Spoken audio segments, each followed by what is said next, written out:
90 आणि ते तुम्ही या टेंडरमध्ये 3425 ला घेतल्याचं दाखवताय.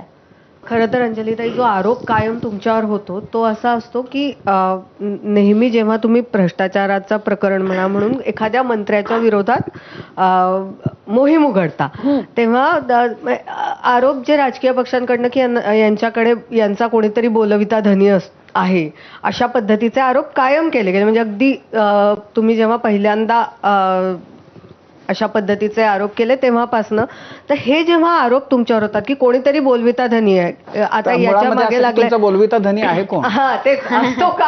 आणि म्हणजे हे आरोप तर होतात तुमच्यावर कायम केले जातात. नाही, ह्याच्यात कसं आहे माहितीये भारती, की ह्या लोकांना आतापर्यंत हेच होत आलंय. त्यामुळे कोणी खरं तत्वासाठी लढू शकतो ही कल्पना करवतच नाही, कोणाच्या डोक्यात ते चालतच नाही की असं कोणी खरंच त्या फॅक्टसाठी लढू शकतो.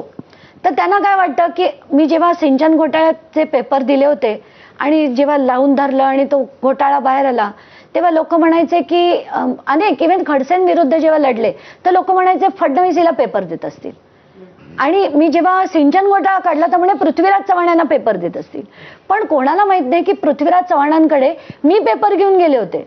फडणवीसांना पेपर त्यांना आजही विचारा कोणी दिले होते, ते सांगतील दमानी यांनी दिले होते. आणि शोधायचे कसे हे खूप सिंपल आहे. सगळ्या तुम्हाला पत्रकारांना मी 10 मिनिटात सांगू शकते की ते पेपर शोधायचे कसे. आणि हे आम्ही व्यवस्थित बसून शोधून सगळं बाहेर काढायचो. पण कोणी तत्वासाठी लढू शकतो किंवा निस्वार्थपणे लढू शकतो ही आत्ताच्या घडीला म्हणजे कोणाला सांगून पटणारच नाही. दिवसाचे